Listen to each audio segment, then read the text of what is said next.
Hi எல்லோருக்கும் வணக்கம். Welcome to UPSC agriculture optional Tamil. Next nucleus. இந்த நியூக்ளியஸ் வந்து ஃபஸ்ட்டு யார் வந்து கண்டுபிடிச்சான்னு பார்த்தா ராபர்ட் ப்ரௌன்ன்றவர் தான் ஃபஸ்ட்டு டிஸ்கவர் பண்ணுறாரு. அது எதில் டிஸ்கவர் பண்ணுறாருன்னா ஒரு flowering பிளான்ட்டில்.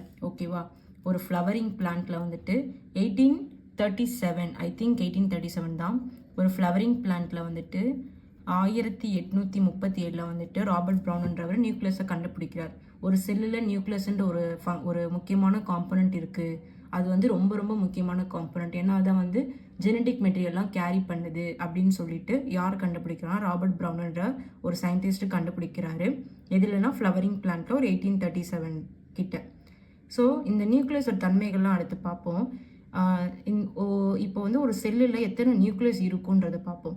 So number of nucleus in a cell. ஒரு செல்லில் வந்து நம்பர் ஆஃப் நியூக்ளியஸ் வந்து ஒன்று தான் இருக்கும், பேசிக்காக ஒன்று தான் இருக்கும்.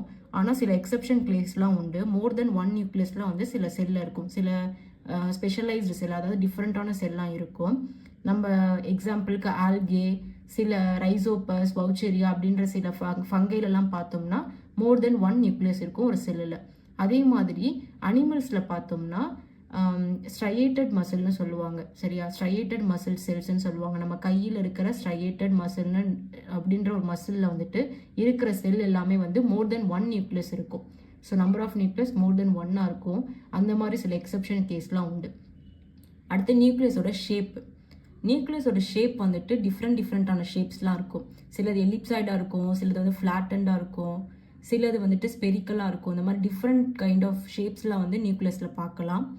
பேஸ்ட் ஆன் ஆர்கானிசம், ஒவ்வொரு செல்லை பொறுத்து இருக்கும் இந்த ஷேப்பெல்லாம், நியூக்ளியஸோட ஷேப்பு. இது சைஸ் பார்த்தீங்கன்னா சைஸ் எப்படி இருக்கும்னா அது உள்ளே இருக்கிற டிஎன்ஏ கண்டென்ட்டை பொறுத்து. எந்த அளவுக்கு டிஎன்ஏ கண்டென்ட் இருக்கும், இப்போ கம்மியாக இருந்தால் அந்த நியூக்ளியஸோட சைஸ் கம்மியாக இருக்கும், சின்னதாக இருக்கும். இதே வந்து டிஎன்ஏ கண்டென்ட் நிறையா இருந்தால் அதோட சைஸ் வந்து பெருசாக இருக்கும். இந்த மாதிரி டிஎன்ஏ கண்டென்ட்டை பொறுத்து தான் சைஸ் வந்து நியூக்ளியஸோட சைஸ் வந்து டிஃபர் ஆகும். ஓகேவா. அதே வந்து நியூக்ளியஸோட மார்ஜின், முக்கியமான ஒரு விஷயம் நியூக்ளியஸோட மார்ஜின், அதாவது அவுட்டர் லேயர். இந்த நியூக்ளியஸ் இதான்னு வச்சுக்கோங்களேன், இதோட அவுட்டர் லேயர் இந்த மார்ஜின் இருக்குல்ல, இந்த மார்ஜின் வந்து சிலதில் வந்து இப்படி ஃபோல்டிங்காக இருக்கும், சிலதில் வந்து ஸ்ட்ரெயிட்டாக இப்படியே இருக்கும், எந்த ஒரு ஃபோல்டிங்கும் இல்லாமல், சில இப்படி மடிப்பாக இருக்கும். ஸோ இந்த மாதிரி சில மார்ஜின், இந்த மாதிரி வந்து சில டிஃப்ரென்ஷியேஷன்லாம் வந்துட்டு ஒவ்வொரு செல்லையும் நம்ம பார்க்கலாம். ஓகேவா.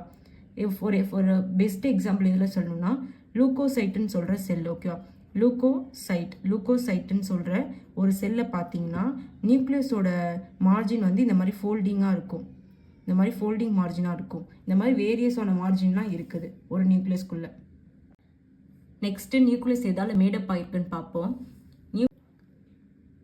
நியூக்ளியஸ் எதால் மேடப் ஆயிருக்குன்னா nuclear membrane or nuclear envelope, nucleoplasm, nucleolus, fourth வந்து குரோமாட்டின். ஓகேவா, இந்த 4 தான் வந்து நியூக்ளியஸ் வந்து மேடப் ஆயிருக்கு.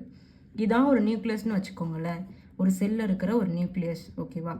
எப்படி வந்து செல்லுக்கு வந்து அவுட்டர் மெம்ப்ரேன் வந்து செல் வால்னு சொல்கிறோமோ, இல்லைனா பிளாஸ்மா மெம்ப்ரேன்னு சொல்கிறோமோ, அது போல் செல்லுக்குள்ளே இருக்கிற நியூக்ளியஸ்க்கு வந்து அவுட்டர் லேயர் பார்த்தோம்னா நியூக்ளியர் மெம்ப்ரேன். ஓகேவா, இந்த அவுட்டர் லேயருக்கு பேர் நியூக்ளியர் மெம்ப்ரேன்.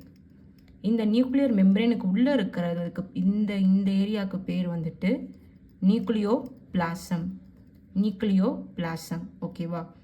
அதுக்கப்புறம் நியூக்ளியஸ்க்குள்ளே இந்த உள்ளே இருக்க இந்த லேயருக்கு சொன்னாலே அந்த நியூக்ளியோபிளாசம் சொன்னோன்னா இதுக்கு உள்ள நடுவில் வந்து ஒரு பார்ட் இருக்கும், இதுக்கு பேர் நியூக்ளியோலஸ். ஓகேவா, நியூக்ளியோலஸ். அப்புறம் இந்த நியூக்ளியோபிளாசத்துலேயே வந்து நிறையா த்ரெட்டு மாதிரி குட்டி குட்டியாக வந்துட்டு மிதந்துக்கிட்டு இருக்கும்.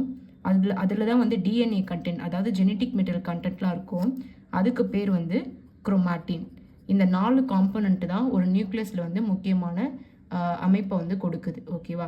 ஸோ நியூக்ளியஸ்ன்றது எதால் மேடப்பாக இருக்குன்னா first nuclear membrane or nuclear envelope, second வந்து சைட்டோபிளாசம் மாதிரி இந்த லிக்யூட் சப்ஸ்டன்ட்டால் மேடப்பாக இருக்க இந்த இடம், இந்த இன்னர் போர்ஷன் வந்து நியூக்ளியோபிளாசம். தேர்டு வந்து இந்த நியூக்ளியோபிளாசத்துலேருந்து டிஃப்ரென்ஷியேட் ஆகிருக்கிற நியூக்ளியோலஸ். அப்புறம் இந்த நியூக்ளியோபிளாசத்துலேயே த்ரெட் வந்துட்டு த்ரெட்டு மாதிரி சில டிஎன்ஏ கண்டென்ட் உள்ள பொருட்கள்லாம் மிதந்துட்டு இருக்கும், அதுக்கு பேர் குரோமாட்டின், அதெல்லாம் இருக்கும். ஸோ இதுதான் வந்து ஒரு நியூக்ளியஸோட ஸ்ட்ரக்சர், அமைப்பு. நியூக்ளியஸோட அவுட்டர் லேயர் இருக்குல்ல, அது நியூக்ளியர் மெம்ப்ரேன்னு சொன்னோம். இந்த நியூக்ளியர் மெம்ப்ரேனுக்கு இன்னொரு பேர் நியூக்ளியர் என்வலப். எப்படி செல்லோட அவுட்டர் லேயர் செல்வாலோ இல்லை பிளாஸ்மா மெம்பரேனோ அது மாதிரி நியூக்ளியஸோட அவுட்டர் லேயர் வந்து nuclear membrane or nuclear envelope. இந்த நியூக்ளியர் என்வலப்பில் வந்து அங்கங்கே பார்த்தீங்கன்னா இப்படி விட்டு விட்டு இருக்கும், ஒரே லேயராக இருக்காது, இந்த மாதிரி ஒரே பவுண்டடாக இருக்காது, அங்கங்கே விட்டு விட்டு இருக்கும். இந்த இடத்துலாம் சில ஓட்டைகள் போர்ஸ் இருக்கும், ஏதாச்சும் ஒரு சின்னதாக இப்படி இருக்கும். இதை வந்து அப்படி பார்க்க நமக்கு வந்து போர்ஸ் இருந்தாலுமே இது ஃபுல்லாக வந்துட்டு ஒரு லேயராக தான் இருக்கும். அதாவது வந்துட்டு நம்ம மைக்ரோஸ்கோப்பில் பார்த்தோன்னா வச்சுக்கோங்களேன், இந்த போர்ஸ் கூடமே வந்து ஒரு தின் லேயர் மாதிரி தான் இருக்கும், இங்கே ஏதாச்சும் ஒன்று அட்டாச் ஆன மாதிரி தான் இருக்கும். ஸோ இந்த நியூக்ளியஸ் வந்துட்டு இந்த சைட்டோபிளாசத்துலேருந்து தனியாக தான் எப்போவுமே பிரிஞ்சு இருக்கும், ஈவன் தோ இங்கே வந்து போர்ஸ் எல்லாம் இருந்தாலுமே. இந்த நியூக்ளியர் என்வலப் வந்துட்டு டபுள் மெம்பரேன், அதாவது சிங்கிள் மெம்பரேனாக இருக்காது. எப்படி செல்வால் வந்துட்டு 3 லேயர்ஸாக இருக்கோ அது மாதிரி நியூக்ளியர் என்வலப் வந்து 2 லேயர்ஸாக இருக்கும். இங்கே ஒரு லேயர் இருக்குன்னா அடுத்த ஒரு லேயர் இருக்கும், இது ரெண்டும் சேர்ந்து கம்போஸ்ட் ஆனதான் nuclear envelope or nuclear membrane. இந்த உள்ளே இருக்கிற லேயருக்கும் அவுட்டரில் இருக்கிற லேயருக்குள்ள இந்த 2 லேயர், இந்த நியூக்ளியர் என்வலப்பில் இந்த 2 லேயருக்கும் நடுவில் இருக்கிற ஸ்பேஸுக்கு வந்து பேர் வந்துட்டு பெரி நியூக்ளியர் ஸ்பேஸ், பெரி நியூக்ளியர் ஸ்பேஸ்ன்னு சொல்லுவாங்க. ஓகேவா? இந்த இன்னர் லேயருக்கும் அவுட்டர் லேயருக்கும், இந்த நியூக்ளியர் என்வலப்போட இன்னர் லேயருக்கும் அவுட்டர் லேயருக்கும் நடுவில் இருக்க ஸ்பேஸ்க்கு பேர் வந்துட்டு பெரி நியூக்ளியர் ஸ்பேஸ். ஸோ இங்கே போர்ஸ் எல்லாம் இருக்கும், சில போர்ஸ் எல்லாம் அங்கங்கே இருக்கும். ஈவன் தோ போர்ஸ் இருந்தாலுமே அது வந்து சைட்டோபிளாசத்து கூட வந்து கலக்காது, தனியாக தான் நியூக்ளியஸ் தனியாக தான் எப்போவுமே இருக்கும். இந்த nuclear envelope or nuclear membrane வந்து செமி பர்மியபிள் மெம்பரேன், எல்லாத்தையும் உள்ள அனுப்பிடாது, செலக்டிவாக எப்படி செல்வால் வந்து செலக்டிவாக அனுப்புமோ அது இந்த நியூக்ளியர் என்வலப் வந்து செலக்டிவாக தான் அனுப்பும்.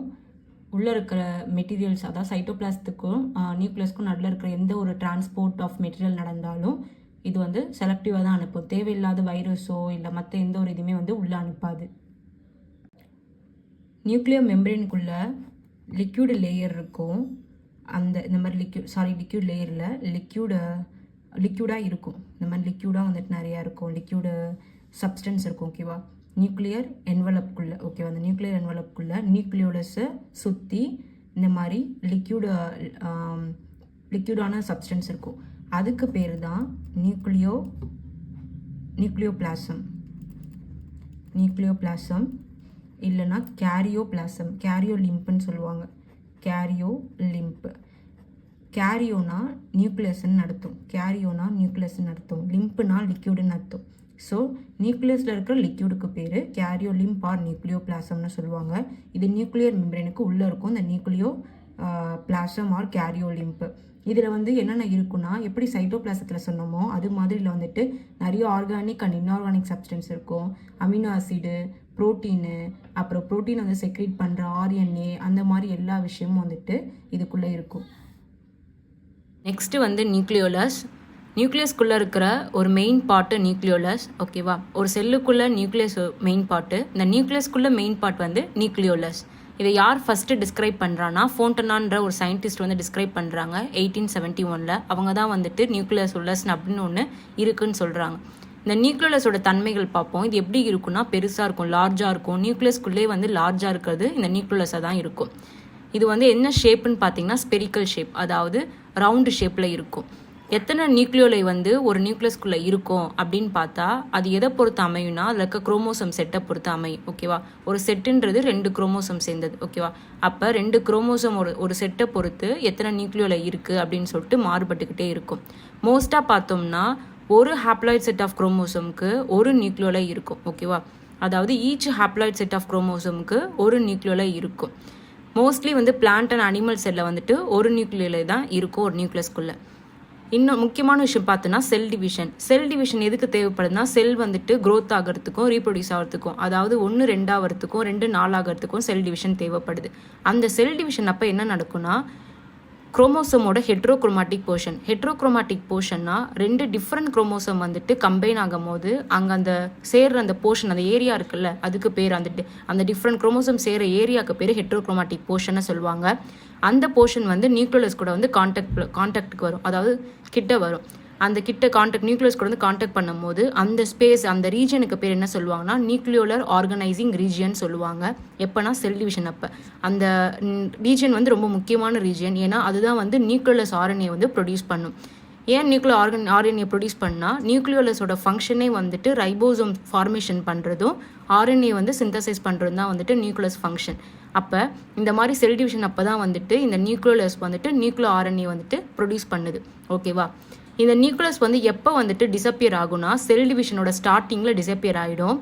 செல் வந்து டிவைட் ஆக போகிற டைமில் எப்போ வந்து மறுபடியும் ரீஅப்பியர் ஆகும்னா மறுபடியும் வரும்னா செல் டிவைட் ஆகி எல்லாம் முடிச்சு 2 செல்லாக மாறும் போது அந்த டாட்டர் செல் 2 செல்லுமே வந்துட்டு மறுபடியும் ரீஅப்பியர் ஆகிடும். ஓகேவா? இந்த நியூக்ளியஸ் வந்துட்டு செல் டிவிஷன் அப்போ டிசப்பியர் ஆகி ரீஅப்பியர் ஆகுது இல்லையா, அதே மாதிரி எல்லாத்துலேயும் இருக்காது. ஸ்பைரோகைரா யூக்ளினான்னு சொல்கிற புரோட்டோசோவான் ஆர்கானிசத்துலாம் வந்துட்டு இந்த நியூக்ளியஸ் வந்து போகாது. ஏன்னா இதெல்லாம் வந்துட்டு ரீப்ரொடியூஸ் பண்ணி அடுத்தடுத்து ப்ரொடியூஸ் பண்ணாது. இது எல்லாமே வந்துட்டு ஏசெக்ஷுவல் ரீப்ரொடக்ஷன் பண்ணுறதுனால இதில் நியூக்ளியஸ் வந்து பர்சிஸ்டண்ட்டாக தான் இருக்கும். அதாவது இருந்துக்கிட்டே தான் இருக்கும். ரீஅப்பியர் ஆகி டிசப்பியர் ஆகிலாம் வராது. ஓகேவா? ஸோ நியூக்ளியஸோட முக்கியமான ஃபங்க்ஷன் பார்த்தீங்கன்னா ரைபோசோம் சிந்தசைஸ் பண்ணும், அடுத்து ஆர்என்ஏ சிந்தசைஸ் பண்ணும். நியூக்ளியஸில் இருக்க நெக்ஸ்ட் முக்கியமான பார்ட் வந்து குரோமாட்டின். இந்த குரோமாட்டின்றது ஜெனட்டிக் மெட்டீரியல் கேரி பண்ணுற பார்ட். ஓகேவா? ஸோ குரோமாட்டின்றது ரொம்ப முக்கியம். இந்த குரோமாட்டின் எப்படி இருக்குன்னா டார்க்காக இருக்கும், டார்க் கலரில் இருக்கும். டார்க்லி ஸ்டெயின்டு மெட்டீரியல் தான் டார்க் கலரில் இருக்கும். ஏன் இதுக்கு குரோமாட்டின் பேர் வந்துச்சுன்னு பார்ப்போம். க்ரீக் வேர்டில் குரோமானா கலர்னு சொல்லுவாங்க. ஸோ இது டார்க் கலர் இருக்கிறதுனால இதுக்கு குரோமாட்டின் அப்படின்னு சொல்லிட்டு பேர் வந்துச்சு. இது வந்துட்டு எதால் உருவாகி இருக்குன்னா ஹிஸ்டோன் அப்படின்ற ஒரு ப்ரோட்டீனாலையும், அதாவது அது ஒரு டைப்பான அமினோ ஆசிட், அதாலையும் டிஎன்ஏ ஆலையும் அப்புறம் வேறு ப்ரோட்டீனாலையும் வந்துட்டு இது மேடப் ஆகியிருக்கும். ஓகேவா? இதுதான் வந்துட்டு குரோமாட்டின்.